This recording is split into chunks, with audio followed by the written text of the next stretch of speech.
Hola, muy buenas tardes, ¿cómo están? Muchas gracias a todos por asistir. Quisiera que me confirmaran si me están escuchando bien, por favor. Estamos muy contentos nuevamente de que estemos en este espacio, un espacio donde pues hemos logrado establecer algunas alianzas con algunas personas, digamos, que nos han ayudado en este proceso, algunos amigos de la casa, algunos capacitadores. Y hemos venido trayendo unos temas supremamente interesantes para que, primero que todo, para nuestros clientes podamos compartir temas de mucho interés, también poderlos hacer pues con nuestros colegas, con la comunidad contable que nos está viendo y que nos está siguiendo en este proceso.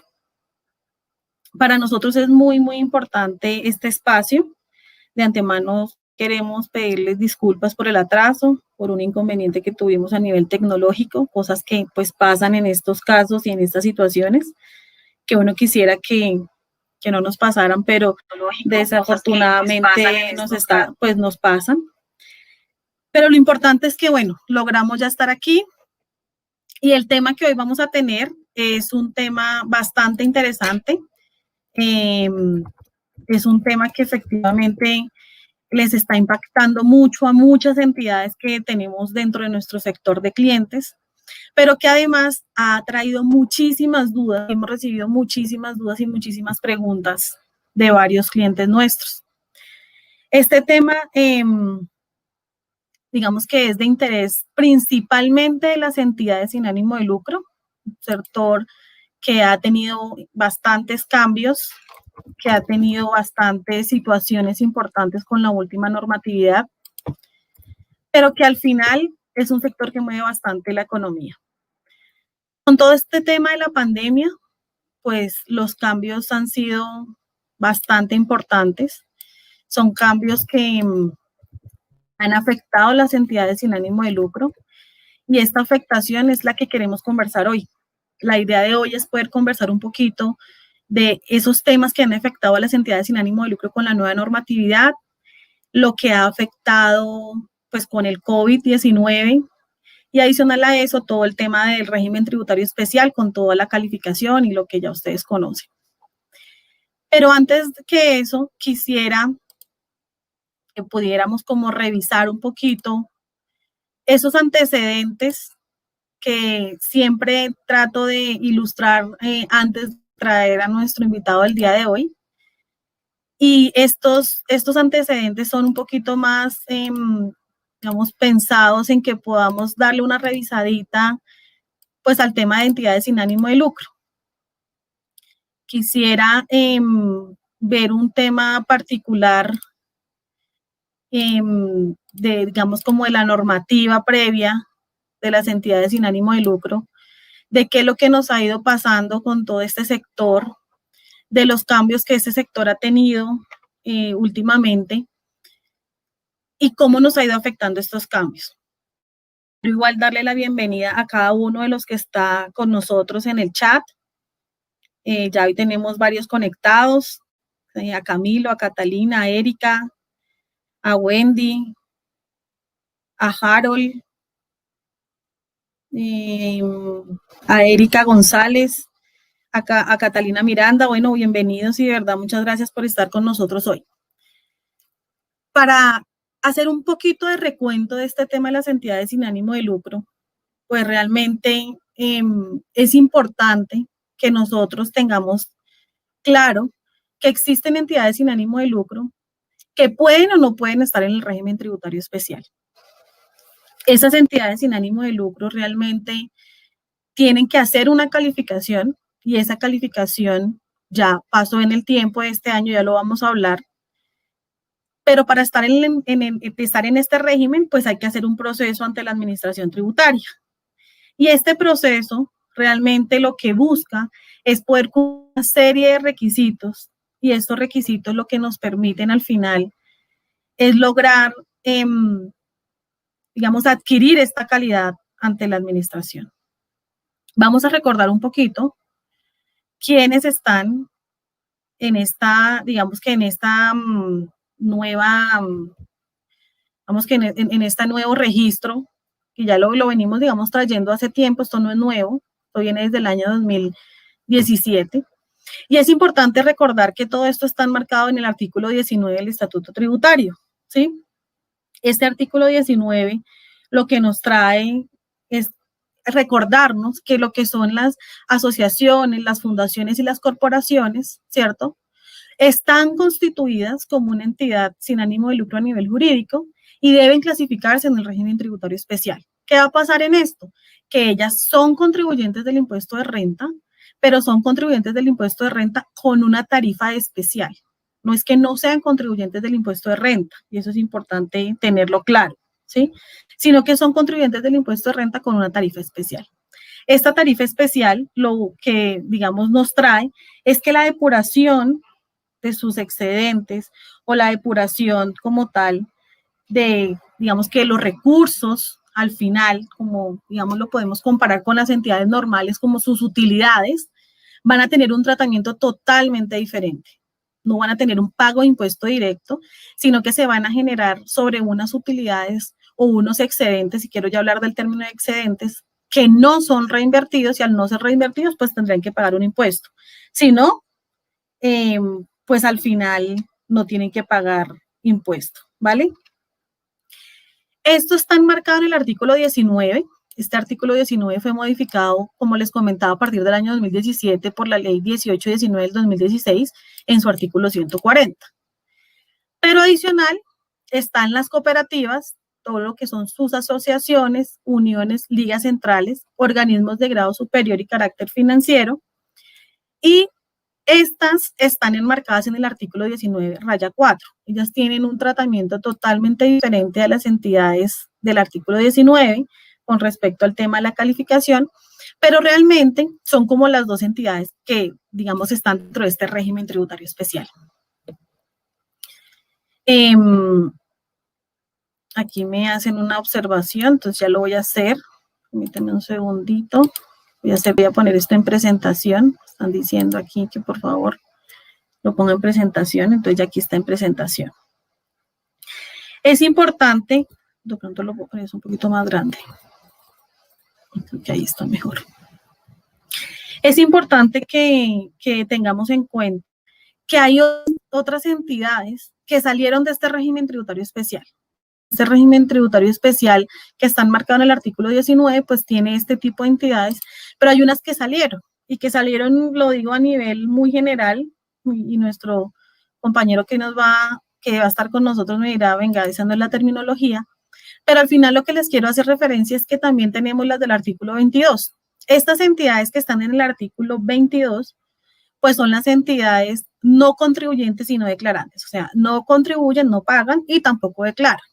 Dentro de esas, pues las pero quisiera irme, digamos, que tuvieron un cambio. Un cambio quiere decir que aquí se incluyeron unas nuevas, que es la Sociedad de la Cruz Roja y las Superintendencias de Unidades Administrativas Especiales. Estas son nuevas en este articulado, las quitaron del articulado de contribuyentes y las llevaron a un no contribuyentes no declarantes, ¿sí? Y tenemos unas que ya no están como tal, digamos, dentro de nuestro proceso en el artículo 23, quitaron del artículo 23 y las enviaron al artículo 22, que son las sociedades de mejoras públicas y las sociedades de exsalud. Es importante tener estos temas, digamos como mapeados, si los podemos llamar así, para que tengamos claro en dónde nosotros nos encontramos y si la entidad donde usted está en este momento, pues está en el artículo 19, si está en el artículo 22 o si está en el artículo 23, ¿sí? Ya tomando como tal el artículo 23, que es este artículo que habla de esas entidades que declaran, pero que no contribuyen, entonces estamos hablando más de las entidades que están, digamos que presentan declaración de ingresos y patrimonio, pues estas entidades también tuvieron un cambio importante. Ya conversé o ya toqué, digamos, de manera muy rápida las que están ahora en el artículo 22, que las comentamos, que son las asociaciones y federaciones de departamentos y municipios, y las que están en establecimientos públicos de todo lo que es el gobierno descentralizado, ¿sí? Pero también incluyeron en este artículo 23 estas entidades que están aquí en rojito, que son las asociaciones gremiales, ¿sí? Que son los fondos de empleados, que son los fondos mutuos de inversión y las iglesias y confesiones religiosas, que ese era un tema que dio bastante debate, ¿sí? Esto lo quiero hacer más a nivel como informativo, pero sí me parece importante que ustedes lo tengan presente. El tema, digamos, grueso y el tema grande que surgió en ese año 2017 fue esa exclusión que se hizo de estas entidades, digamos, de educación superior, todos los que son como las universidades, y también con todo el tema de los hospitales, que estas entidades pues estaban antes con todo su proceso de ingresos y patrimonio, ¿sí?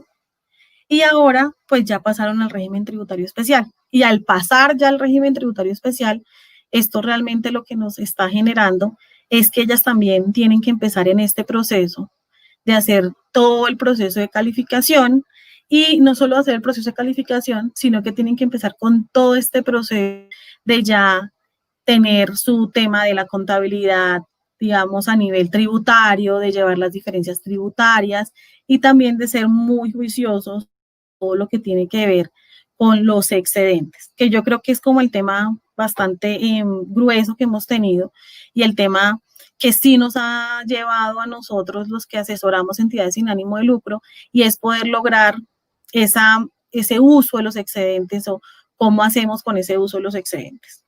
Entonces, voy aquí a pasar, que no quiero tampoco extenderme mucho, pero tampoco quería como quitar este pedacito, ¿sí? De todo lo que tiene que ver con las entidades sin ánimo de lucro, como hacer esta primera introducción para ya lograr mirar realmente el conversatorio. Quiero pues hacer esta pequeña introduccióncita, porque ya que me dicen, bueno, ¿y qué pasa con las preguntas que tenemos? No se preocupen, ya todas las preguntas que ustedes nos enviaron las vamos a contestar. Tratamos de hacer y recopilar todas las preguntas en unas cuantas para que nuestro invitado de hoy nos ayude a contestarlas, pero ya quiero hacer esta introducción pequeñita. Entonces es importante, y para todos los que nos están viendo hoy es importante saber dónde yo me clasifico. Es importante saber si yo estoy en el artículo 19, si yo estoy en el artículo 22 o si yo estoy en el artículo 23.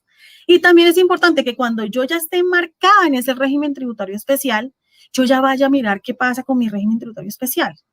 ¿Y por qué les digo eso? Porque ahorita vamos a ver unas cifras muy interesantes.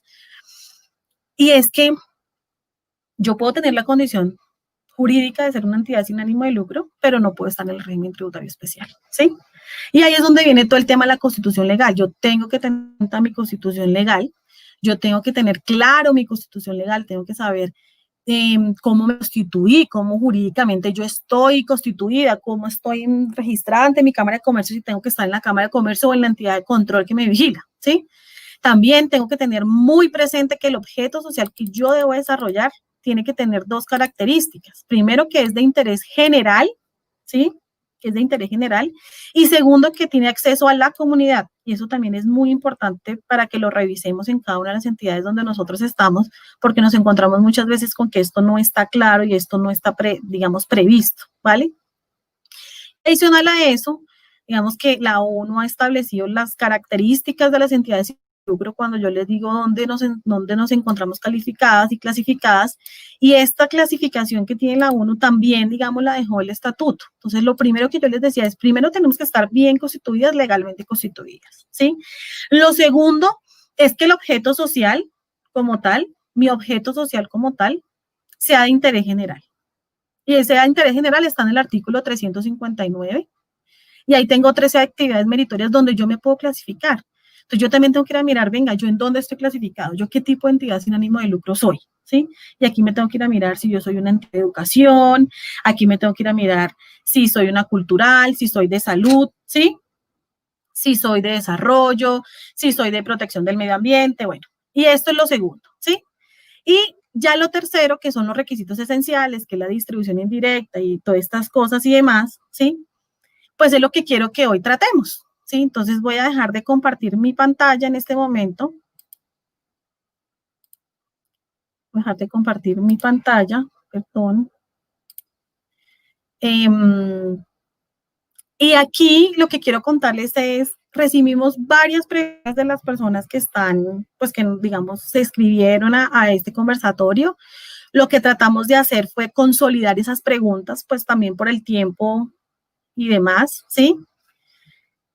Y esas preguntas como tal, pues al final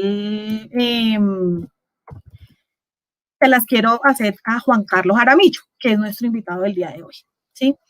Pues creo que muchos de los que están aquí ya conocen a Juan Carlos. Juan Carlos, hola Juan Carlos, ¿cómo Hola, estás? ¿cómo estás, Dianita? ¿Cómo te va? Bien, ¿y tú? Pues Juan Carlos es un amigo de la casa, muy amigo de la casa. Con Juan Carlos trabajamos muchas cosas juntos. Tenemos una alianza estratégica también con Juan Carlos en muchos temas. Él es abogado de la Universidad de La Sabana, especialista en tributaria de la Universidad de los Andes. Tiene un amplio conocimiento en derecho tributario, principalmente en entidades sin ánimo de lucro o del sector no lucrativo. Es autor de artículos y de libros que tienen con las entidades sin ánimo de lucro y en este momento pues es profesor de la Universidad de La Sabana y otras universidades. Y pues Juan Carlos, bienvenido, me alegra verte. Gracias, Dianita, muy Me amable. alegra mucho verte. Sí, sí, muy bien, muy bien. Pues mientras que tú estabas ahí en el back de toda esta situación, traté de hacer una introducción pues muy pequeña de lo que son las entidades sin ánimo de lucro, que ha pasado desde la ley 1819, los cambios que hemos tenido y como las tres condiciones, Juan Carlos, principales de las entidades sin ánimo de lucro, ¿sí? Que es que tienen que estar constituidas, que tienen que tener un social claro, ¿cierto? Sí. Y que deben cumplir con una serie de requisitos. Esto solamente lo hice a nivel introductorio, o sea, digamos, esto no es una conferencia de entidades sin ánimo de lucro, ni tampoco aquí vamos a venir a mirar todos esos temas, porque lo que yo quisiera hoy es que más bien con todo el conocimiento que tú tienes, con toda la experiencia que has tenido y con todo lo que te ha pasado desde marzo con todo esto de la pandemia y todas las asesorías que te ha tocado dar, ¿cierto? Es más bien que me permitas hacerte unas pocas preguntas que logré consolidar, ¿sí? De las preguntas que alcanzamos a recibir de nuestros amigos que se han conectado, que previamente se registraron, pues para poder aclarar como unos temas que tenemos duda, todos los que trabajamos en este sector. Entonces, si tú estás de acuerdo, pues te dejo que saludes un momentico y pues me avisas para empezar. Claro, claro que sí. Pues muchas gracias, Dianita, por la presentación. Ante todo, pues a ti, a Jaime, a todo el equipo de la oficina, un saludo muy especial y agradeciéndoles desde luego la invitación para participar en este evento o en estos pocos minutos que vamos a tener ahora, pero que esperamos sean lo más provechosos posibles para ustedes. Y con la idea de, como decía Dianita, compartir un poco temas de interés para el sector de entidades sin ánimo de lucro en esta época, pues digamos, coyuntural y muy sui generis para todo el sector, para todos los sectores. No podemos decir que el sector no lucrativo sea ajeno a toda esta situación por la que hemos pasado y vivido desde marzo de este año. Entonces, pues de verdad, muchas gracias. Y claro, con mucho gusto, más que una conferencia magistral, es la posibilidad de poder, pues, exponerles algunas ideas a raíz de las, pues, digamos, de las inquietudes que se puedan haber manifestado y contarles también, pues, igual algunas cosas, pues, interesantes de estadísticas que hemos logrado tener de manera reciente con la DIAN y eso pues puede ser muy, muy útil también y muy interesante para ustedes. Así que muchas gracias, Dianita. Súper, súper. Muchísimas gracias a ti. Entonces, Juan, bueno, voy a empezar, pues para aprovechar este tiempo que nos diste. Entonces, yo quisiera, Juan, como que si es posible empezáramos, no sé cómo hacer un resumen, si te parece, o sea, digamos, me gustaría y nos gustaría a todos conocer de manera como resumida las normas que el gobierno ha emitido en este tiempo y que le pueden llegar a ayudar en algún punto a las entidades sin ánimo de lucro. Muy bien. Bueno, hay normas, normas que desde luego tienen que ver con la parte específicamente tributaria y normas que de alguna manera tienen que ver un poco con facilitarle la gestión a las entidades sin ánimo de lucro en temas de, digamos, cumplimiento de sus obligaciones tributarias. Yo creo que de alguna manera es importante, por ejemplo, en aras a esa, digamos, descripción general, es importante, en primer lugar, de esas normas que de alguna manera no tocan estrictamente el tema tributario, pero sí le facilitan mucho la vida de las entidades sin ánimo de lucro.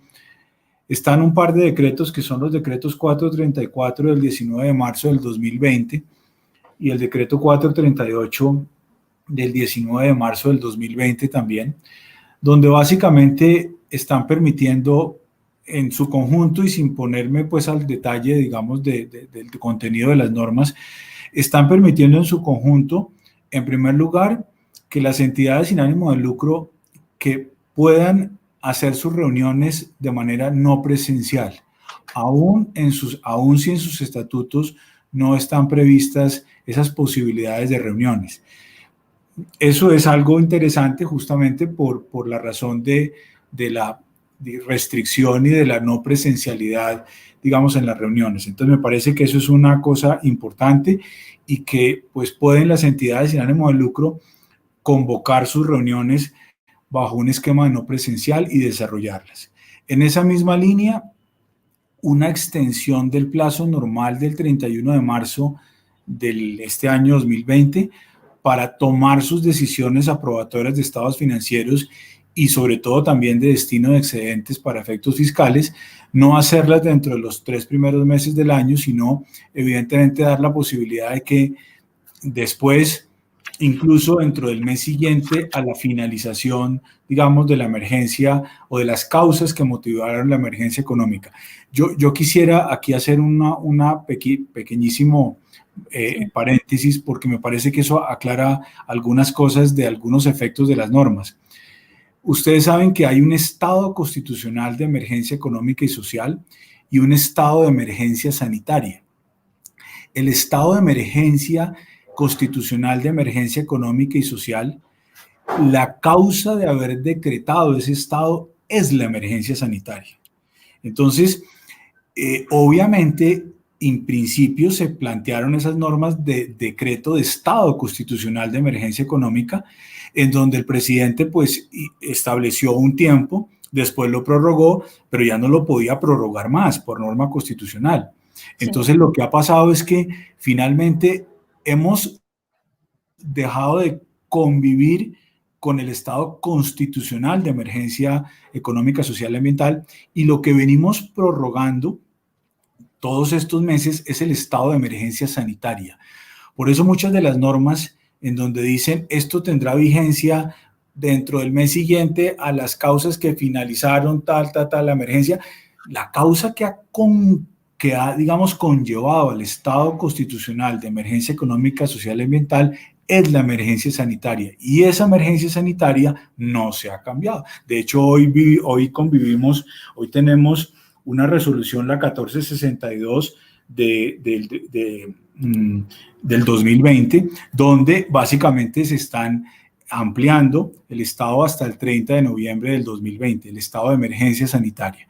Entonces, eso es bien importante porque incluso esas posibilidades de hacer asambleas después de un mes dentro del mes siguiente a la finalización de la emergencia, en temas tributarios yo creo que ya el tema, pues aunque pudo ser útil, ya sabemos que de alguna forma con la fecha del 30 de junio del 2020 para subir la información al registro público de la DIAN, que cambió también desde luego por este estado, y una de las normas tiene que ver con eso, pues ya todas las entidades debieron hacer obviamente sus asambleas en ese sentido. Entonces, esas son, la otra norma es la prórroga del registro, de la renovación del registro mercantil hasta el 3 de julio del 2020, que también pues fue una norma también muy importante y muy interesante para las entidades.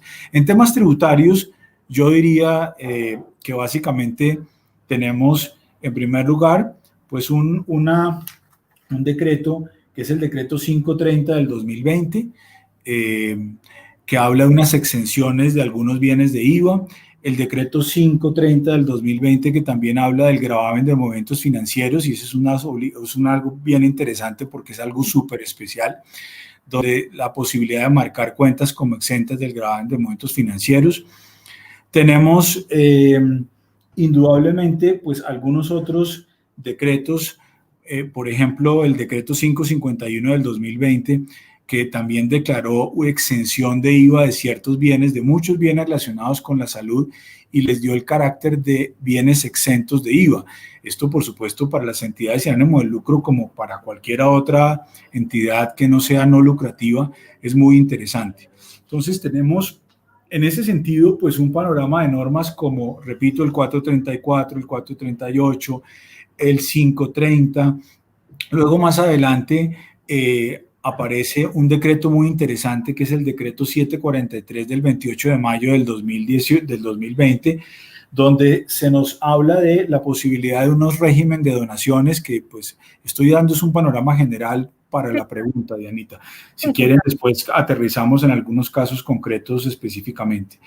El decreto de la creación del programa de apoyo al fomento de empleo, el PAEF, que son normas que también interesan mucho a las entidades sin ánimo de lucro y que las entidades sin ánimo de lucro pueden perfectamente acceder a esos programas con unas condiciones de haber presentado su información exógena, etcétera, etcétera, con las condiciones específicas. En términos generales, yo diría que esas disposiciones son las que de alguna manera pueden generarle un interés importante a estas organizaciones y estas entidades.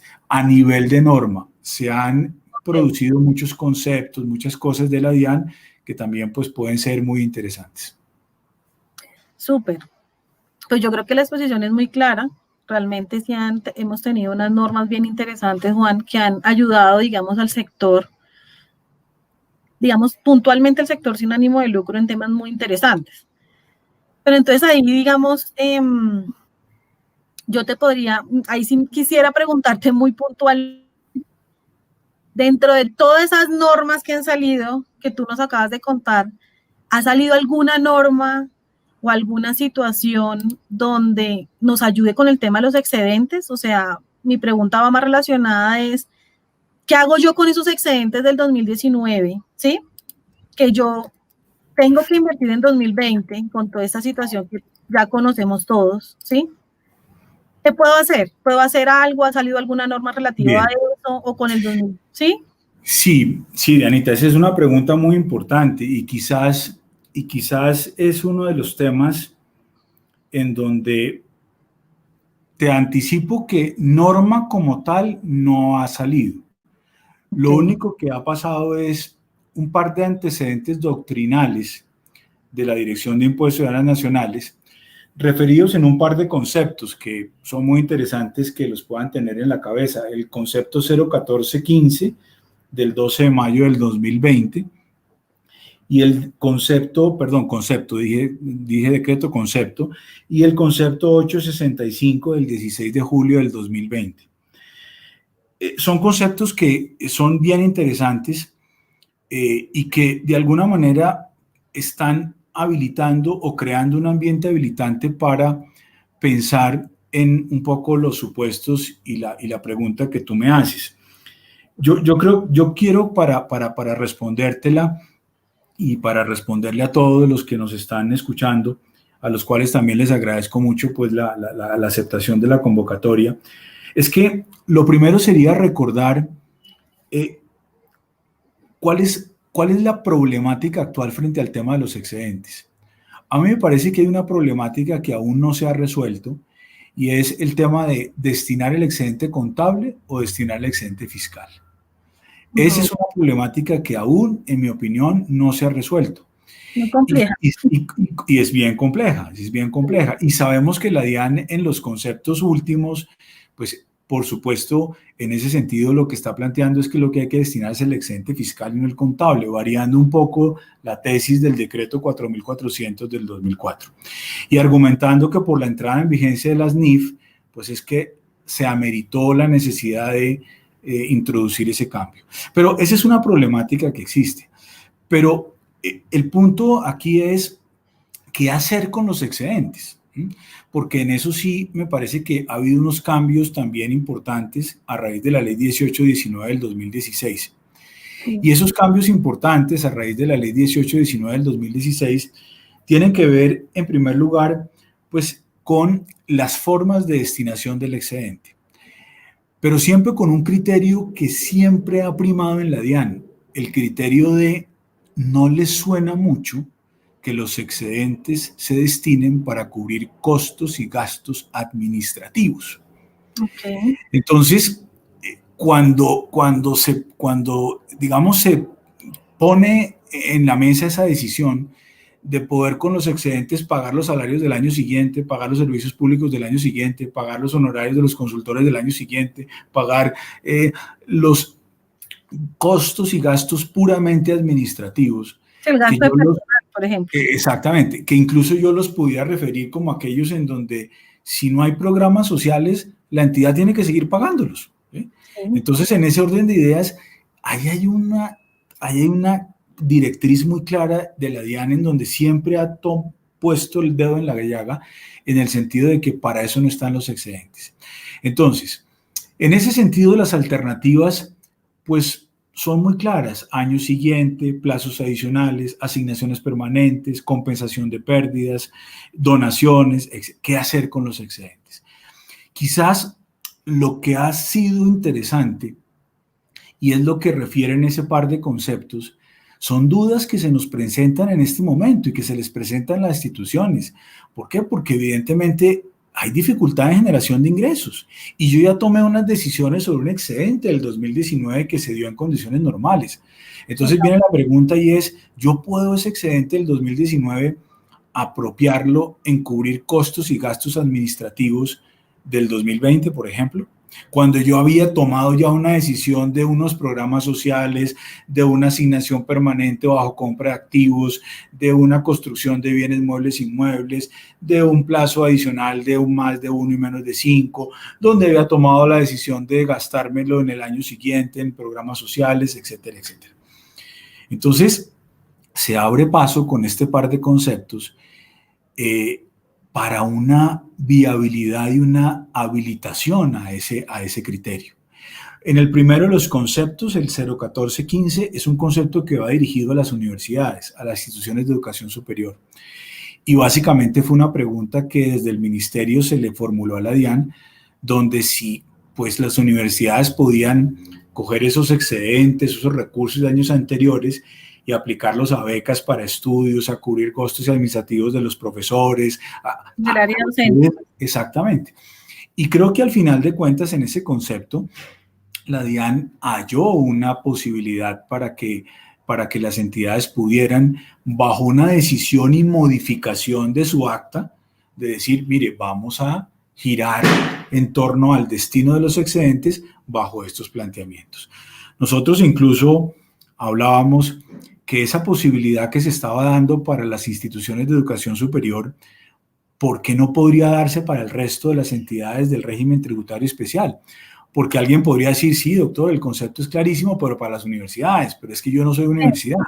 Sí, usted no es universidad, pero usted es del régimen especial, como también lo es una universidad.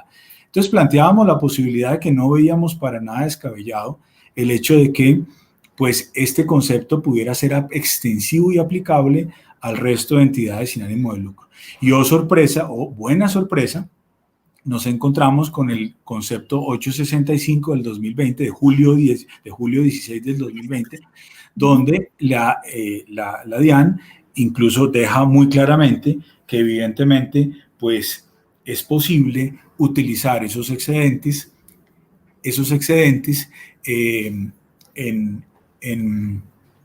obviamente los costos y los gastos administrativos y bajo la posibilidad de que se entienda que en una situación de emergencia como la que estamos, incluso habla del COVID-19, así francamente, abiertamente, dice que al final de cuentas, pues estas entidades sin ánimo de lucro pueden retomar y direccionar el uso de sus excedentes para apropiarlos a esas consideraciones.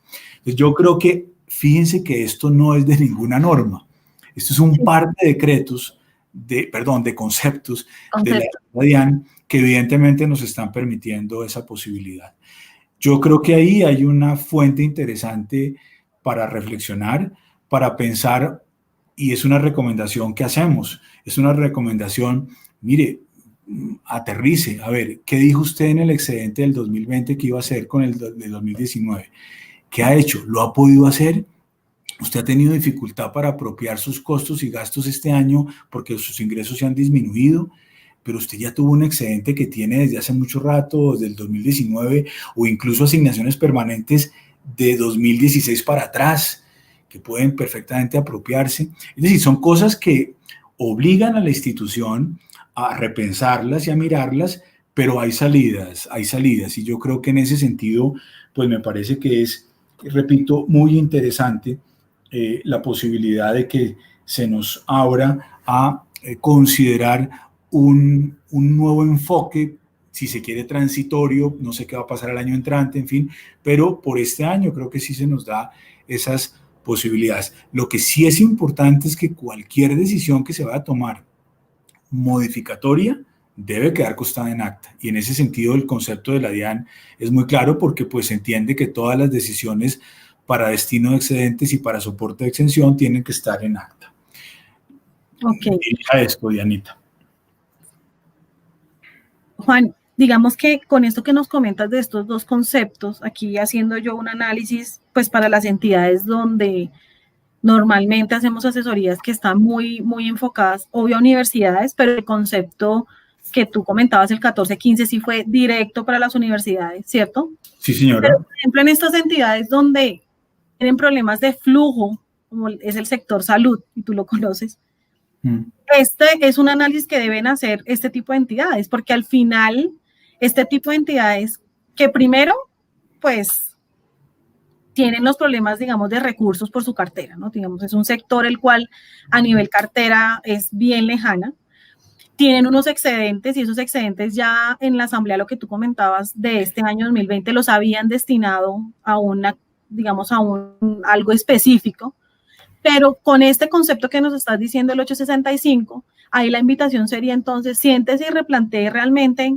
qué es lo que usted va a hacer con el excedente del 2019. Así es. Partiendo de esta posibilidad que tú nos estás exactamente. Comentando. Sí, entonces, yo creo que la invitación es esa, ¿no? Sí, yo creo que es un ejercicio bien interesante que hay que hacerlo, y hay que hacerlo porque pues tenemos por fortuna el aval de que lo que en principio pudiera ser específico para universidades, pues está generalizando para los contribuyentes del régimen tributario especial, y creo que eso es muy atractivo y muy interesante y muy importante tenerlo en cuenta. O sea que yo en algún punto, Juan, si, digamos, llego a replantear mis excedentes del 2019, y yo voy a poner solo un ejemplo para hacerlo más fácil. Yo indiqué que me iba a hacer unos proyectos a nivel social en el año 2020, pero con este nuevo concepto digo, no, venga, no tengo los recursos, pasó todo este tema de la pandemia, yo podría en algún momento llegar a crear un proyecto a mayor tiempo, lo que hablábamos ahorita, que no sea, digamos, a 1 año, sino a 2 años, a 3 años, o crear hasta algo, digamos, permanente en el desarrollo hasta 5 años. ¿Es viable? Sí, yo lo veo viable en tanto que no debemos olvidar que las formas para destinar el excedente no han cambiado. O sea, en lo que tú puedes hacer con el excedente o que la entidad puede hacer con los excedentes, eso no ha cambiado. Ya lo dije rápidamente. En el año siguiente, en plazos adicionales, asignaciones permanentes que terminan siendo más de 1 año y menos de 5, con la posibilidad de prórroga si al 5.º año no puede usar los excedentes, compra de nuevos activos, proyectos de construcción de bienes muebles e inmuebles, compensación de pérdidas, donaciones. Estas alternativas no han cambiado, en realidad eso no ha cambiado. Razón por la cual pues si pensamos en la posibilidad de un diferimiento de uso de excedentes en plazos superiores a un año, es perfectamente posible, porque tenemos el ambiente y tenemos la normativa que nos habilita, que es la normativa de los plazos adicionales y la normativa de las asignaciones permanentes en uno de los nuevos conceptos de la asignación permanente, porque ahí, pues por supuesto, el concepto como concepto cambió. Pero sí, es totalmente viable, en mi opinión, pues pensar en la posibilidad de que los excedentes pues no se usen de alguna manera en un año, sino se tenga la posibilidad de hacerlos en un plazo superior a un año. Súper, súper, súper. Ahora quisiera que cambiáramos del 2019 al 2020 un poquito, ¿sí? Porque aunque se nos pueda hacer muy extraño, nos llegó una pregunta muy interesante, y esa sí quiero que la revisemos, y es que una entidad, lo dicen aquí, una entidad para 2020, digamos, el año 2019 ya pasó, ya tienen su tema y no hay problema con el 2019, pero para el año 2020 de manera particular les va a dar un excedente altísimo. Ya. Okay. Porque esa actividad que hemos hablado ahorita, que es esa actividad que digamos que uno le dice de interés general, pero que sabemos que es un interés general direccionado a un interés específico de su actividad meritoria, pues ha tenido una gran, digamos, una gran importancia en este tema de la pandemia, ¿sí? Entonces, ha tenido unos ingresos bastante altos y al tener unos ingresos bastante altos, su excedente va a ser bastante alto, ¿sí? Entonces, ahí la pregunta sería, si yo tengo unos excedentes en 2020 bastantes, vamos a poner una cifra muy elevada, pero sé que esos recursos solamente los voy a tener por este año porque es la pandemia, digamos, esperamos que esta pandemia se vaya rápido, ¿sí? Pero quiero conservar estos recursos, o sea, quiero no gastarme estos recursos, y hablo de la palabra gastar de manera mal usada, lo digo es no quiero utilizar los excedentes o destinar los excedentes de manera inmediata para el año siguiente, que sería año 2021, sino que los quiero utilizar en proyectos que sean un poquito más largos. ¿Qué puedo hacer entonces? O sea, ¿qué posibilidades tendría? Y ahí yo sé que ya lo contestaste muy por encima, pero no sé si podíamos ahondar un poquito en ese tema. Sí, yo creo que las posibilidades están en una doble, digamos, alternativa. Sí. En primer lugar, en la alternativa del plazo adicional. Esa es una alternativa en donde debe sí quedar muy claro en el acta de asamblea o del órgano máximo que haga sus veces, que pues por más altos que fuesen los excedentes por las circunstancias, digamos, planteadas en la consulta, pues debe quedar muy claro que esos recursos no necesariamente tienen que ejecutarse en el año siguiente. Es decir, que yo tengo la posibilidad de ir difiriendo el uso del excedente en el tiempo. De tal manera que ese diferimiento de uso de excedente en el tiempo normativamente se sustenta en el plazo adicional. Sí. Cuando extrañamente, y es una cuestión, digamos que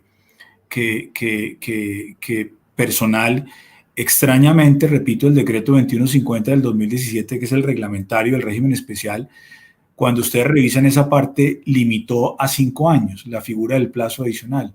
Y en la ley, que es el artículo 360 del Estatuto Tributario, pues no hay ninguna limitante del plazo adicional. Eso es bien extraño. Sin embargo, pues el decreto está ahí vigente.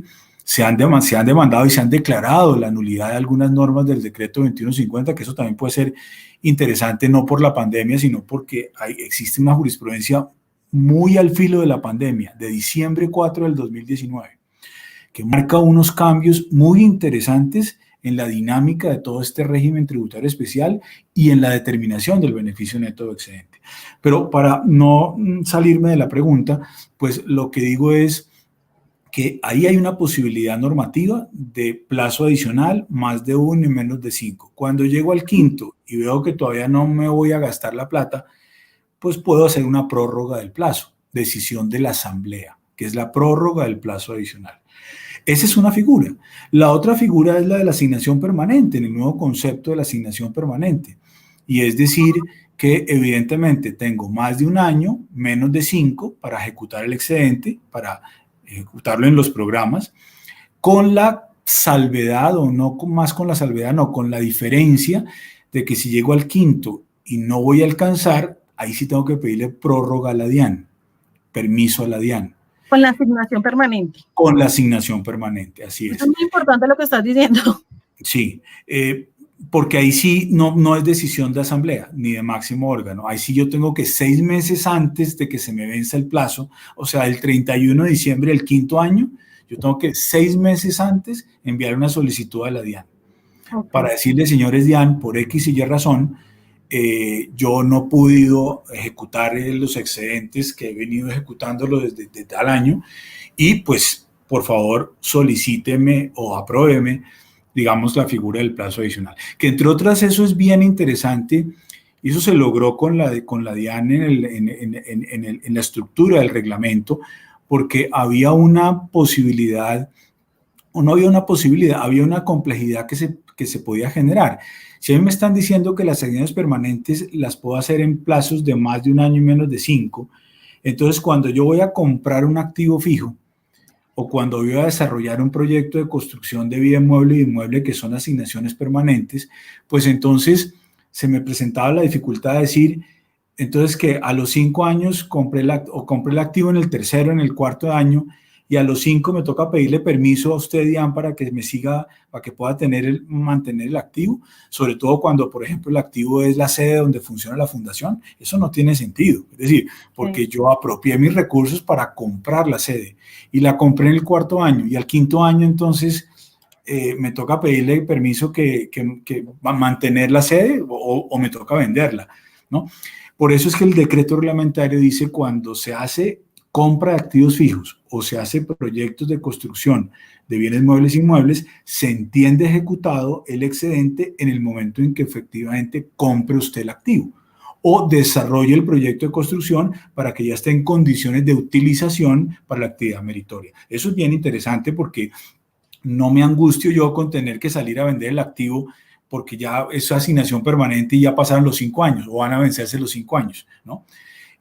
Yo lo puedo comprar en el momento en el que sea, en el 6º, en el 7º, en el 8º, en el 9º. Mi proyecto de construcción de bien inmueble puede demorarse 5, 6, 7, 8, 9 años.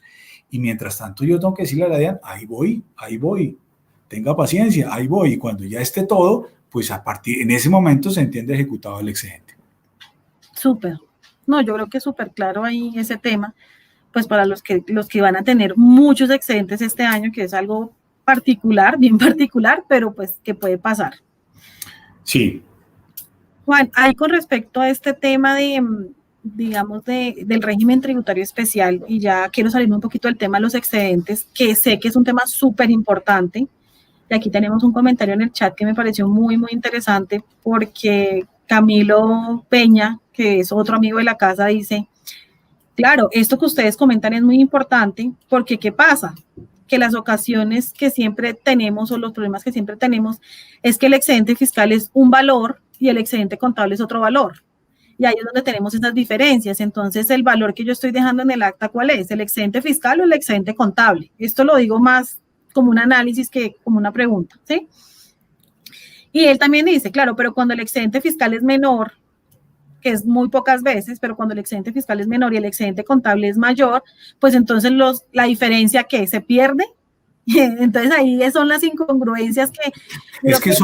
Claro, esto es súper interesante y lo que plantea Camilo es súper interesante y es pues un poco tratando de variarte un poco lo que tú querías de salir de los excedentes, pero yo creo que es muy interesante este planteamiento.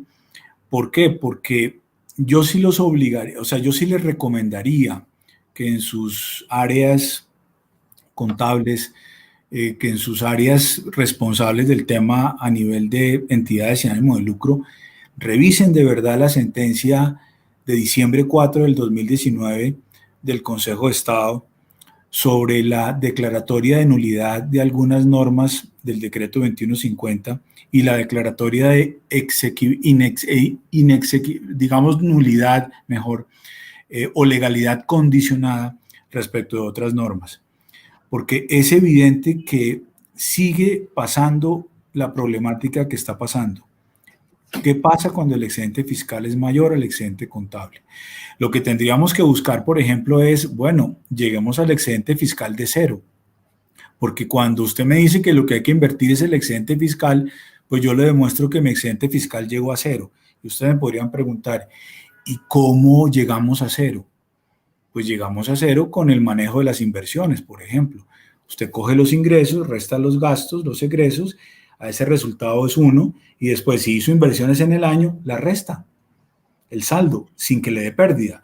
Cuando la resta toda sin que le dé pérdida, llega a cero, ahí llegó a cero. Sí. Y ese es el excedente fiscal, porque usted no va a decir que realizó inversiones de años anteriores, ¿no? Ahí tiene.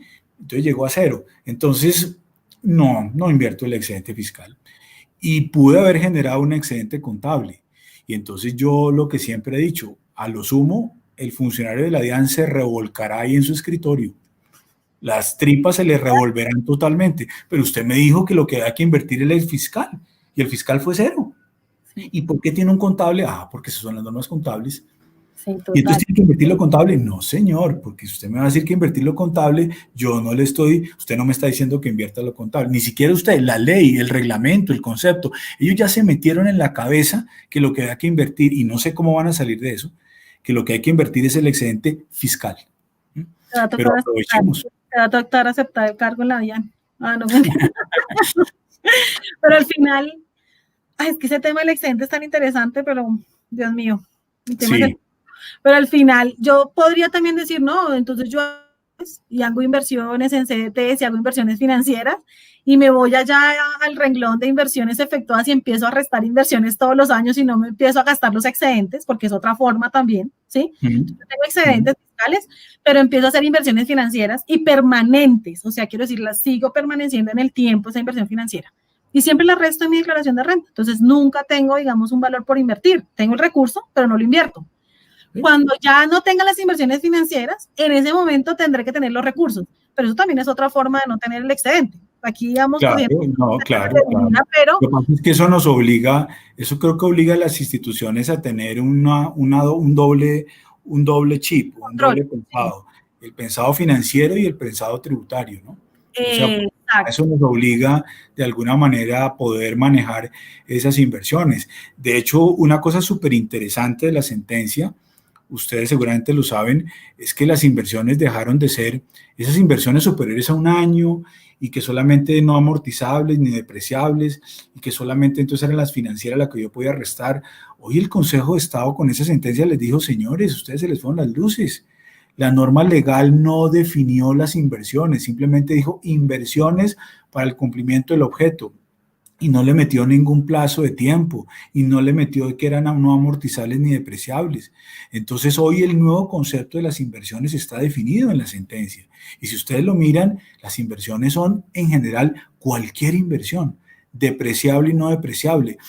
Y en mi opinión, esto revive el tratamiento que nosotros teníamos en la normativa anterior de que cuando yo compraba activos fijos, el valor de la compra era un gasto fiscal procedente al 100%. Y me genera una diferencia contable, claro, porque contablemente yo no afecto ningún gasto cuando compro, digamos, el activo. Pero es volver otra vez a ese punto.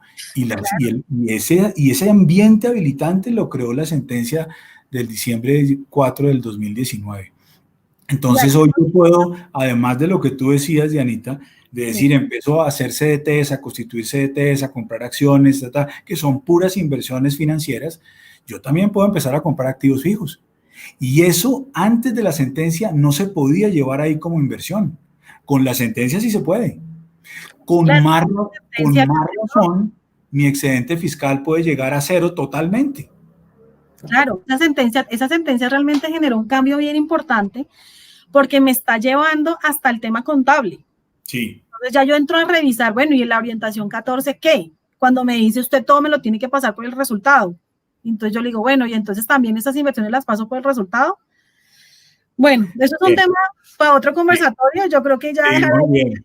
Porque el tema nos emociona y después nos quedamos aquí quién sabe hasta qué horas. Sí, no. De verdad, con eso, el tema de los excedentes es súper cubierto y muy, muy interesante el tema de los excedentes. Un momentico que yo voy a prender aquí luces porque es que ya yo me estoy viendo como... Un segundito, por favor. Vale.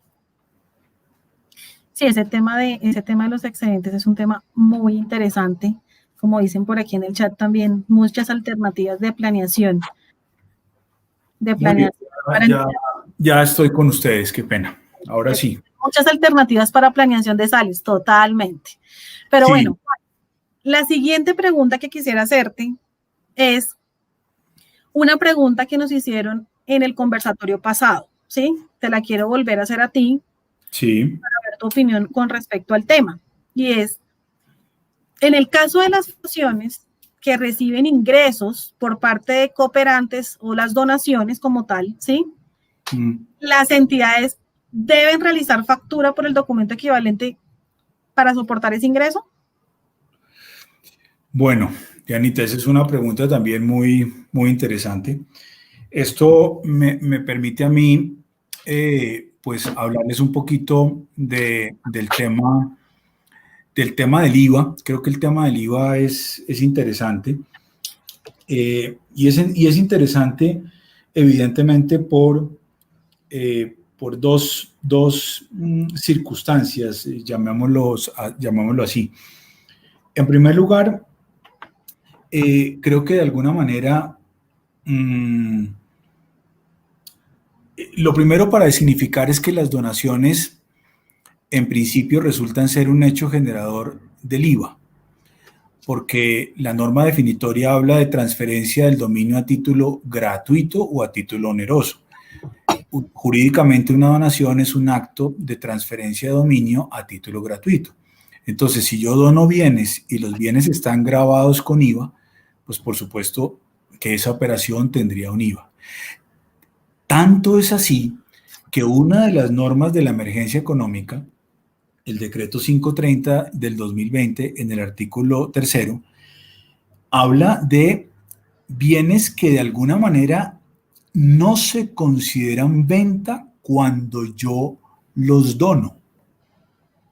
Es decir, es la ficción que hace el decreto cuando me dice eso que usted está vendiendo y esos bienes que son bienes relacionados con, pues, digamos, pues por supuesto el estado, digamos, actual de emergencia sanitaria en el cual vivimos, básicamente que son vestuario, consumo, bienes para el consumo humano y animal, vestuario, elementos de aseo, medicamentos para uso humano, veterinario, materiales de construcción, dispositivos médicos, etcétera, etcétera, que es lo que dice el parágrafo primero del artículo 3 del decreto 530 del 2020, pues está diciendo, cuando pase eso, eso no se considera venta. Es decir, quizás en negativo el decreto lo que está diciendo es todo, entonces está confirmando que las donaciones sí generan venta, que las donaciones sí constituyen un hecho generador del IVA, porque aquí está especificando una cosa puntual por razón de la emergencia en la que estamos, para decir que claramente, pues obviamente esas actividades no se consideran venta. Entonces, eso es lo primero. Lo segundo, entender, por ejemplo, que podrían haber donaciones de bienes excluidos del IVA. Entonces, bajo esa perspectiva, cuando yo realizo transacciones sobre bienes jurídicamente en donación y los bienes son excluidos del IVA, pues no se causa el IVA. Y entonces es el caso específico de, por ejemplo, las donaciones en dinero. ¿Alguien se le ha ocurrido pensar, ¿y por qué las donaciones en dinero yo no causo IVA? A todo el mundo sí se le ocurre pensar, ¿y las donaciones en dinero se facturan? Eso sí, todo el mundo se le ocurre, pero a nadie se le ocurre, ¿y las donaciones en dinero tienen IVA? Alguien con una creatividad, ¿esto por qué no tiene IVA esa donación en dinero? Yo nunca había pensado por qué no. No, pues es que no, porque resulta que los billetes y monedas de curso legal son bienes excluidos de IVA. Entonces, cuando usted está, por el artículo 424, entonces cuando usted está donando en dinero, está donando un billete, una moneda de curso legal. Y por eso es que eso no tiene IVA, no por obra y gracia del Espíritu Santo. Entonces, fíjense que bajo esa perspectiva, el planteamiento es muy interesante. ¿Por qué razón? Porque entonces, evidentemente, cuando hay donaciones en dinero, pues yo particularmente, y eso creo que lo hemos también charlado, Dianita, creo que particularmente para mí eso no es susceptible de facturación. Las donaciones en dinero simplemente se certifican y punto, porque finalmente, pues el donante entrega su plata y el otro lo que espera a cambio es, pues por supuesto, un certificado donde pueda apropiarse un beneficio tributario. Pero ahí no hay un servicio de por medio, o sea, ahí no hay una venta de por medio. Ahí lo que hay es una operación excluida del impuesto sobre las ventas, ¿no? Entonces, bajo esa perspectiva, pienso que en este caso específico, pues de las donaciones en dinero, yo creo que ese es como el criterio de alguna manera que hemos sostenido un poco en ese sentido.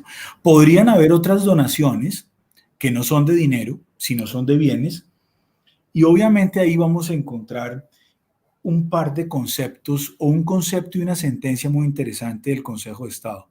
El concepto es el concepto 95408 de 1996 y la sentencia es la sentencia 17996 de marzo 17 del 2012. Simplemente lo que está pasando allí es que, por supuesto, cuando son donaciones en especie, si no forman parte del activo o del inventario del donante, no se causa IVA. Es decir, si al final de cuentas yo esos son los bienes que tengo, pero no es mi actividad normal estar comprando, vendiendo y transando con esos bienes, no forman parte de mi inventario, pues eso no causa IVA. Eso no causa IVA. Y entonces, evidentemente, si eso no causa IVA, no se requiere facturación. No se requiere facturación. Entonces, es bien interesante ese planteamiento y repito el concepto 95408 de 1996 de la DIAN y sentencia 17996 de marzo 17 del 2012 del Consejo de Estado. Entonces, en últimas, Dianita, creo yo que frente al tema de, y creo que si volvemos otra vez a la pregunta que me hacías, pues por supuesto, si son donaciones, a mí me parece que en realidad no hay unos argumentos como para pensar en que estas donaciones tienen que facturarse. Y si hay donaciones en dinero, por supuesto, se certifican simplemente. Si no hay donaciones, si no son en dinero, si no son en especie, pues igual se certifican porque habrá necesidad de conservar un certificado de donaciones, pero tampoco en este caso, evidentemente, tendrían que ser objeto de facturación. Ahora, la pregunta es, ¿y qué pasa si yo dono especies en donde, pues, evidentemente, no forman parte del inventario, sino forman parte del inventario? Pues, evidentemente, sí habría un IVA. Y en ese sentido, pues, al haber un IVA, obviamente, causarse, pues, el soporte, pues, además del certificado de donación, pues, tendría que ser una factura. Pero eso nos obligaría a mirar un poco en el donante, sobre todo, qué es lo que dona, ¿no? Y qué es lo que yo tengo que exigir como soporte. A mí me parece que de alguna manera, ese es como el criterio, Dianita. Súper. Juan, quiero hacerte una última pregunta, como para cerrar nuestro conversatorio, y yo creo que si nos queda tiempo hacer una o dos preguntitas que tenemos en el chat adicionales. Sí, ¿sí? Por supuesto, claro. Pero esta pregunta sí creo que todos la queremos saber, esta respuesta. Bien. Esa es la pregunta que no puede faltar, ¿sí? Tenemos casos de entidades sin ánimo de lucro que no pudieron enviar la información para calificarse el día 30 de junio. Tenemos casos vivientes de esa situación. Por diferentes motivos. Porque la DIAN se cayó, pero yo hasta donde sé no tengo idea de que exista una ese día de la DIAN, ¿sí? Porque definitivamente el archivo les quedó en borrador, porque no lo pudieron enviar, porque no enviaron todos los soportes, bueno, miles de razones. La pregunta ahí sería, si una entidad que no hizo este proceso de calificación hasta fecha 30 de junio, ¿estaría aún en el régimen tributario especial por el año 2020 o definitivamente ya no está? ¿O tiene otro proceso? ¿O tenemos una nueva fecha que tú nos quieras contar de primicia o algo así? Bueno, muy bien. No, pues desafortunadamente no tengo nuevas fechas realmente. la fecha con la cual convivimos este año para surtir el proceso de actualización en las condiciones en que pues, la entidad estaba o estuviera, es la del 20 de junio del 2020. El 30 de junio, perdón, del 2020, el 30 de junio del 2020. Actualización, ¿no? Actualización. Sí, que era la fecha que nosotros, pues el año pasado la convivimos con el 31 de marzo, y que de alguna manera, pues a partir de la norma legal que se habla dentro de los 3 primeros meses de cada año, etcétera, etcétera. Entonces tenemos esa fecha fue pues postergada, desde luego, no fue 31 de marzo de este año, sino terminó siendo 30 de junio del 2020. Entonces tenemos esa fecha. Indudablemente, ¿qué es lo que ha pasado? Lo que ha pasado es que pues las entidades deben hacer su proceso de actualización y eso pues hay toda una dinámica y todas unas obligaciones para efectivamente saber lo que se sube en formatos de medios magnéticos, lo que se sube en medio físico, etcétera, etcétera. Muchas entidades tuvieron indudablemente por conocimiento y por experiencia, muchas entidades tuvieron problemas en el momento del 30 de junio. Y quizás, pues, si ustedes recuerdan, lo del año pasado fue un poquito diferente en la medida que la DIAN entendió que todas en un solo momento y a una sola fecha, podía generar problemas de caída del sistema, se revienta el sistema, se cae todo. Y por eso lo hicieron, si ustedes recuerdan, en el 2018 por NIT, por los 2 últimos dígitos del NIT, y entre el 22 de marzo y el 28. Se les olvidó que el 31, entre el 29, el 30 y el 31 se podían hacer asambleas. Eso es que todos los años se le olvida algo a la DIAN. Yo no sé si adrede o para fregarlo uno la vida o qué, pero se les olvida siempre algo. Se les olvidó eso que es nada más nada menos, que las entidades podían hacer asambleas el 29, el 30 y el 31 y los plazos los fijaron hasta el 28. Bueno, hoy pasó que otra vez solamente a una fecha, entonces todos a una fecha. Sin embargo, pues tuvieron muchas entidades problemas en la subida de los archivos en medio físico, incluso con los formatos en medio magnético, y pues hicieron todo el proceso que corresponda, pero llegó un momento en que al final de cuentas, pues el sistema pues no dejó, por X o Y razón, que la solicitud quedara en estado presentado. O sea, el formato 5245, quedara en estado presentado. Cuando yo tengo mi formato 5245 y me dice presentado, hice la tarea y ya me puedo, pues lástima este año que no pude salir a celebrar, ni a parrandear, ni a tomar trago, pero seguramente que lo haré el próximo año, ¿no? Cuando yo tengo mi 5245 ya. Pero resulta que a algunas les salió el 5245 con estado en borrador. Y entonces, bajo esa perspectiva, pues complicadísimo, ¿no? Porque entonces empezaron unas entidades a mandar PQRs a la DIAN a la lata, diciendo que mire, que qué pasó, mire lo que hice y volví a hacerlo y volví, entonces me fui al baño, después volví. Sí. En este caso no te preocupes. Entonces quedó en estado de borrador.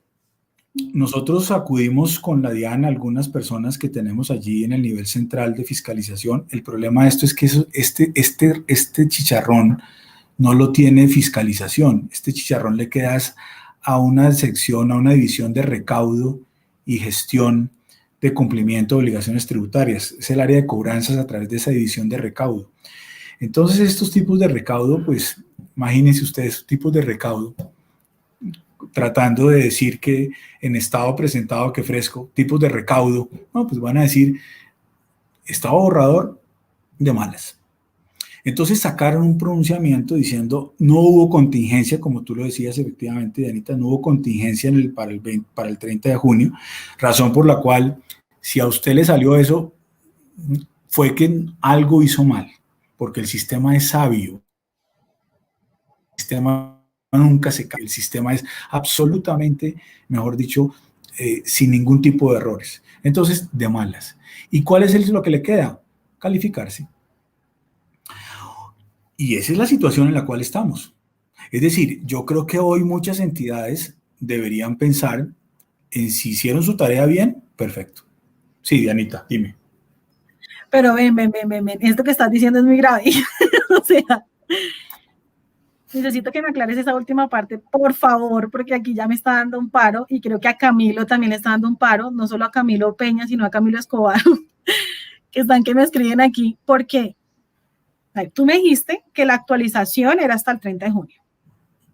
Lo que me estás diciendo es, si usted le salió este tema en estado borrador, se fregó. Es lo que me Sí, quieres porque decir. es que la norma, sí, porque es que la norma es clara, porque la norma legal y reglamentaria dicen si usted no cumple con las condiciones en el plazo que es, usted ya no es del régimen especial, usted perdió la oportunidad. Porque tú me hablaste de la palabra ahora calificación, entonces lo que me estoy No, entendiendo no, es... lo que pasa, no, perfecto, tal vez sí, es decir, el punto es, si yo no actualicé, significa en términos cristianos, es que de alguna manera, pues yo pues no quería estar en el régimen tributario especial, pues que esa no es la razón, porque si yo no hubiera querido estar en el régimen especial, hubiera renunciado.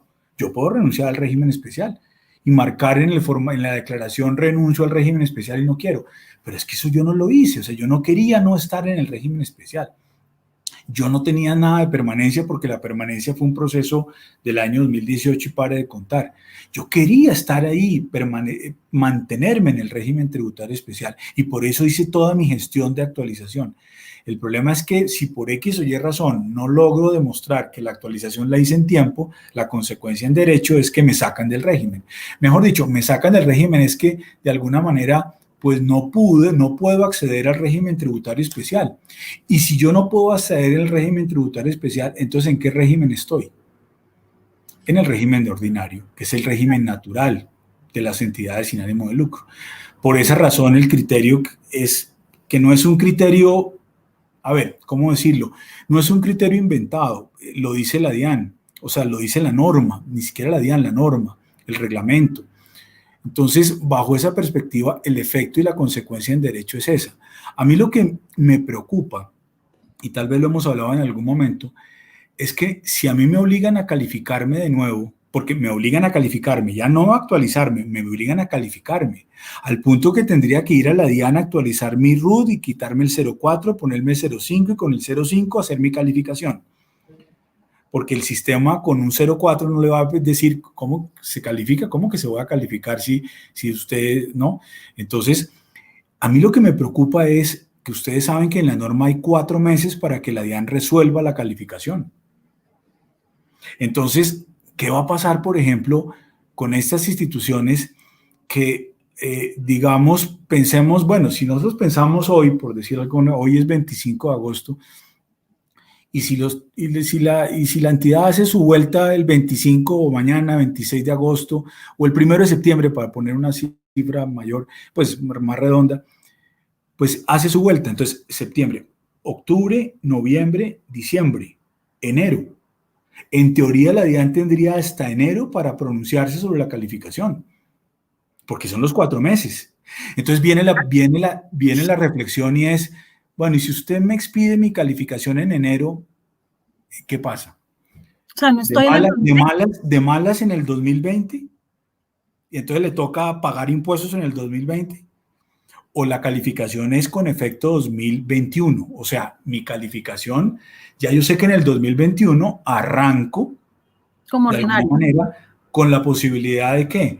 Pues con la posibilidad de actualizarme en el 2022 con respecto al 2021. Pero el hecho de que yo hubiese presentado mi solicitud de calificación en el periodo gravable me da el derecho para que así la DIAN me notifique de un acto pasados los 4 meses o a los 4 meses, pero pasada la vigencia, pues evidentemente no tiene por qué tener el efecto de que ese acto tiene vigencia 2021. Debe tener vigencia 2020.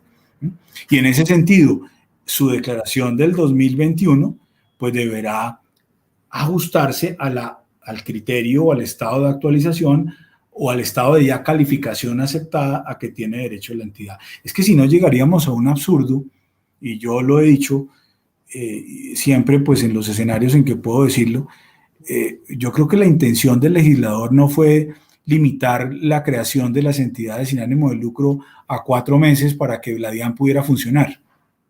Porque si no llegaríamos al absurdo que una entidad sin ánimo de lucro no puede crearse después de 4 meses antes de que funcione el año. O sea, no podría crearse en diciembre, por ejemplo. Sí. Porque seguramente el acto administrativo no le baje, no va a pasar al año siguiente, va a pasar, perdón, al año siguiente. Entonces, por el año, así sea en la fracción, así sea el mes, va a tener que pagar impuestos común y corriente, como régimen ordinario. Yo creo que ahí hay algo que no cuadra. Pero bueno, ese es el tema, Dianita. Pues Juan, un tema muy, muy preocupante, muy preocupante.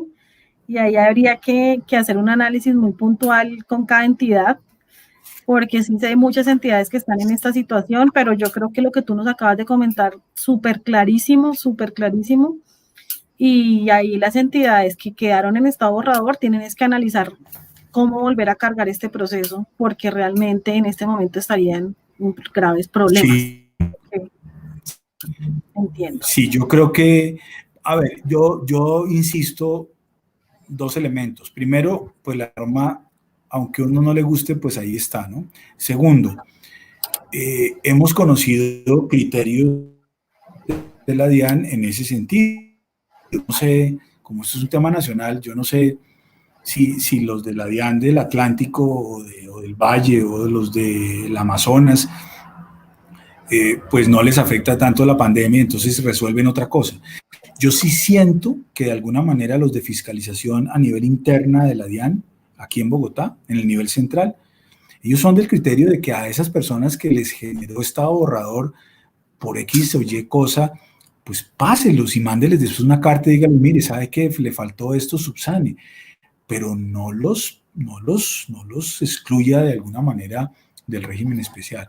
Sin embargo, pues las experiencias que yo he tenido sí han sido esas, desafortunadamente.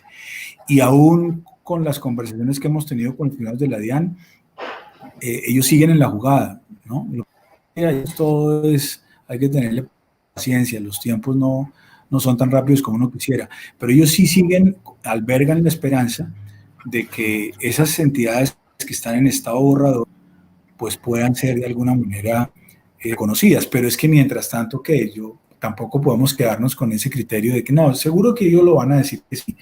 Entonces, por eso lo más práctico es, pues, hacer el trámite de calificación. Bueno, yo creo que ese tema quedó súper claro, Juan. Creo que para terminar, y pues ya tu tiempo también, aquí nos hacen una preguntita en el chat, ¿sí? En el formato 2533, ¿se Sí. debe colocar todos los años el valor de la asignación permanente o solamente cuando esa asignación es creada?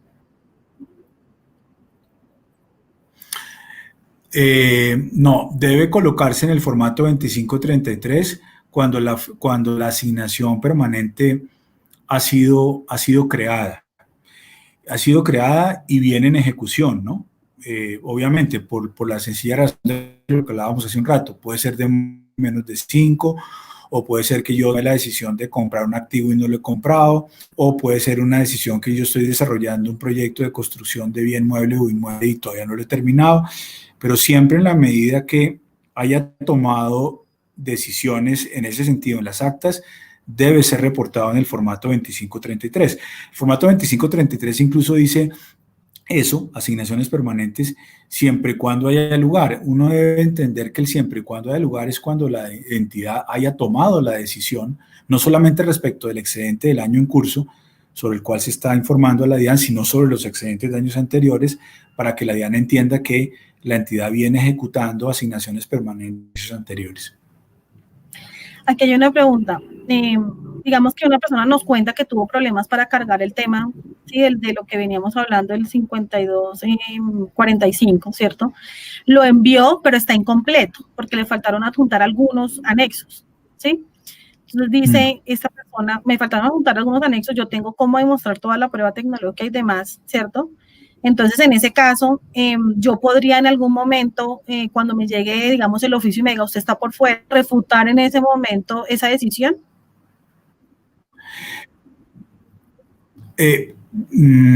Ahí lo que tendríamos que que revisar, o tendría la persona que revisar, que nos hace la pregunta, le agradezco mucho, muy interesante, es que si ella tiene y conserva sus 5245, que lo tiene que conservar, porque en algún momento, pues esa es la prueba, es decir, con 5045 lo que tengo. El problema es que cuando el 5245 dice en estado presentado no hay problema porque quedó. Cuando 5245 dice en estado borrador, ahí es donde de alguna manera pues significaría que en teoría, si no le ha llegado ningún requerimiento, digamos, de la DIAN, o le ha llegado un oficio de la DIAN, porque más que requerimientos lo que llegan es oficios, ¿no? Los oficios llegan como en ese sentido, mire, ¿sabe qué? Verificamos, usted subió las cosas, pero le faltó tal cosa, le decimos que no hubo contingencia activada en el 30 de junio, razón por la cual, pues entonces usted tiene que volver otra vez a presentar la información, pero porque hay un 5245 en estado borrador, que hace que en el sistema de la DIAN, pues esa entidad no haya hecho nada. O sea, hacer estado borrador es no haberlo hecho, mejor dicho, es decirle, ahí quedó, pero no quedó presentado. Entonces, el punto concreto ahí es, obviamente, si se siente, pues la entidad con los argumentos tecnológicos y con la idea de que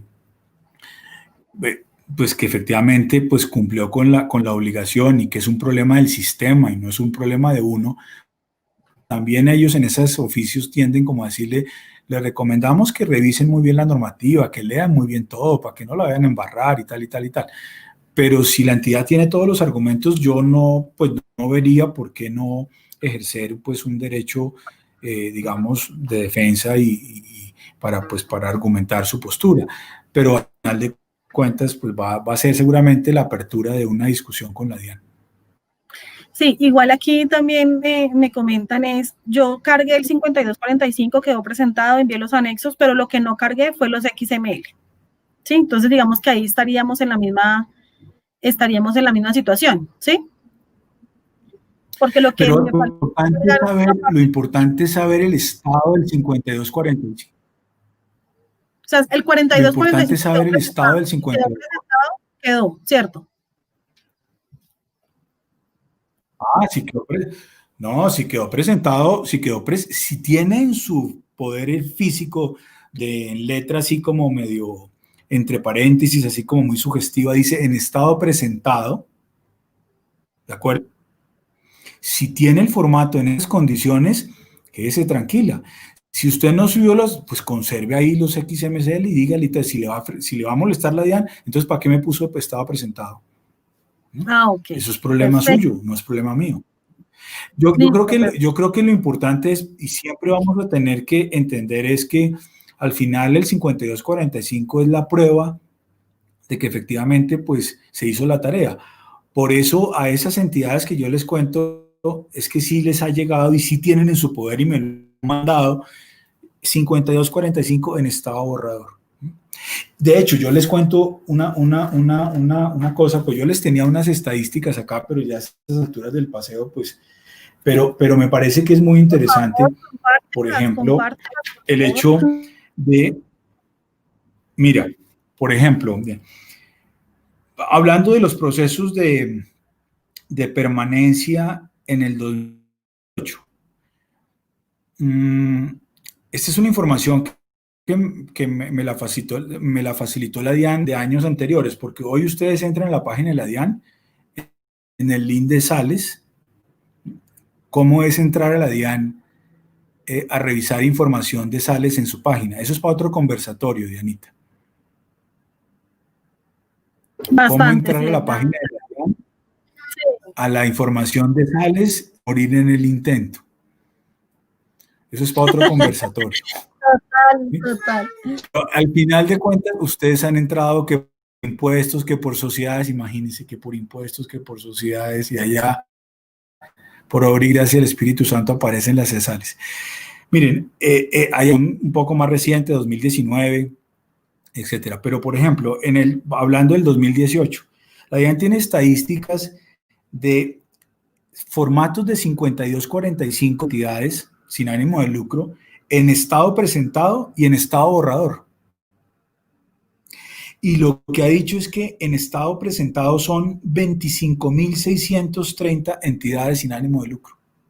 Y en estado borrador son 2.381 entidades sin ánimo de lucro. Es decir, para la DIAN hay 28.011 entidades sin ánimo de lucro en el año 2011. Y en Bogotá de esos 25.000 son 5.794, en Medellín son 349, en Cali son 1.823. Aquí yo no estoy dando cifras de muertos por COVID, sino de entidades sin ánimo de lucro que no han presentado o que han presentado y las que no la han presentado en estado borrador. ¿Sí? Entonces, esas que están en estado borrador después obviamente van a entrar en la base de datos de entidades que no presentaron su permanencia y seguramente pues allí evidentemente pues la DIAN tiene pues algunas más características y más estadísticas de ese punto. Sí, yo creo que ese es el tema. Lo importante es la conservación del 5245. Antes de que ya nos vayamos, ¿sí? Aquí hay una pregunta súper interesante y me dice Catalina, que es una persona que siempre se ha conectado a nuestros conversatorios y no quiero irme sin contestarle la pregunta, es, no sabemos qué pasó con el 5245. No sabemos. No sabemos, ¿no? No sabemos si quedó en estado borrador o no sabemos. Esperamos que nos notifique la DIAN o me cambio al régimen ordinario. Pues, es decir, yo creo que la pueden leer ahí. Sí, la estoy viendo. O sea, la pregunta es, o la contrapregunta sería, ¿por qué no sabemos si fue presentado o no? O sea, el mismo sistema no nos arrojó información de 5245. Cata, ¿tú nos puedes escribir en el chat, porfa? Como para poderte aclarar esa pregunta.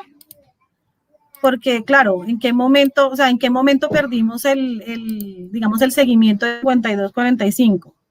Claro. Me dice ella que no se lo entregaron o sea, una tercera persona hizo el trámite y no le entregó. O sea, ¿cómo podrían entonces saber si el 5245 está o no y en qué estado está? Ahí es no, pues un derecho, un PQR. ¿Un derecho de petición? ¿Un PQR? Un PQR ese más rápido, le ponen más cuidado y diciéndoles... Hacemos un PQR y preguntamos en qué estado está y conforme en el estado que esté, si está presentado, creería yo que como ha dicho Juan, tranquilo, échese la bendición. Sí. Y si está borrador, pues póngase a llorar. No, pues si está en borrador, pues sí, es que ese es el tema, ¿no? Pero igual así está en borrador, yo tengo que esperar que la DIAN me notifique, pues no tengo, digamos, que yo ir a cambiar el root ni nada por el estilo, la DIAN debería generarme a mí No, igual, sí, yo creo que igual, lo que pasa es que de todas maneras, a mí sí en la DIAN me han dicho, seguramente por un criterio, mire, cuanto antes, preséntelo, no espere, no deje. O sea, presente la solicitud de calificación, ¿sí? Presente la solicitud de calificación. Y si el día de mañana aquí internamente nosotros decimos, no, mire, esos que están en estado borrador los vamos a admitir, pues eso que yo presenté, pues cuánta información no va para la DIAN y ellos no tienen ni idea qué hacer con eso. Pues van a decir que, no, pues listo, ya, usted la hizo, pero no, porque yo ya le había aceptado que usted estaba allí en el régimen especial. Pero sí, yo creo que es muy importante definir eso, porque si yo no defino pronto eso, pues yo voy a tener unas consecuencias, pues, en muchos frentes. Me tendrán que practicar retención en la fuente, no seré beneficiario de donaciones porque, pues, no estoy en el régimen especial. Y lo más grave aún es que yo tendría que, de alguna manera, actualizar mi RUT, ¿no? Entonces, probablemente yo, si me quiero hacer el de las gafas, pues sí, mi RUT va a decir, a menos que la DIAN después, como ya lo ha hecho, ustedes revisen en la página de la DIAN, entidades a las que la DIAN les actualizó el RUT de 04 a 05. O sea, la DIAN lo puede hacer, ¿no? O sea, la DIAN puede hacer que todas esas que quedaron en estado en borrador, saquen internamente y les actualicen en el RUT, que valdría la pena, porque eso pasa, ¿no? Valdría la pena. Yo diría, vaya y dice su RUT de pronto, ¿qué tal que ¿Qué tal que usted confiaba que esté en el 0,4 y resulta que ya está en el 0,5? Y entonces uno dice, Ok, ¿por ese qué? es un buen Pues la dato. DIAN actualizó, ¿no? Esa es una tarea que vale la pena hacerla. Puede que a lo mejor, y seguramente podrá pasar que la entidad tenga un formato 5245 en estado borrador y sabe las consecuencias y en el RUT todavía está en 0,4. Entonces diga, no, pero mire, yo tengo la prueba ahí, ustedes me están diciendo que es 0,4. Sí, pero es que en su momento puede actualizar la información. Y seguramente en una fiscalización, una cosa, pues va a decir, hombre, esta entidad no debe estar en el régimen especial, usted no debe estar allí. Entonces, pues yo creo que la situación sí es como de apersonarse un poco y tomar las decisiones que correspondan en el momento. Bueno, Juan, pues yo creo que es súper, hiper, mega claro todo lo que nos cuentas. De verdad te quiero agradecer por el tiempo, te quiero agradecer por el espacio, por la paciencia, por todo lo que nos pasó hoy, porque tuvimos un inconveniente tecnológico ahí un poco extraño, pero No, pues sí, gracias no, yo a no hacerlo. sé si me ves no sé si me ves un poco más, no sé si me ves un poco más flaco. Yo alcancé a perder, no Te ves creas, súper bien, como porque me siempre. angustié mucho. Pero bueno, no, pudimos sacar adelante el tema y espero que haya sido para todos provechoso y haya generado mucha utilidad y listo. Bueno, Juan, te mando un abrazo gigante, un beso Bueno, y estamos hablando. Te cuidas muchas mucho, gracias, bueno. Dianita. Bueno, eh, pues a todos muchísimas gracias por estar con nosotros, por estar en este espacio.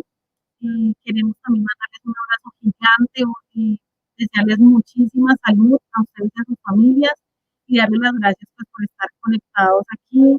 Los queremos también invitar para nuestro próximo conversatorio el 3 de septiembre a las 5 de la tarde. Vamos a hablar del tema de devoluciones de IVA y de renta y tocar un poquito el tema de los soportes que debemos enviar ahora con el nuevo revalidador.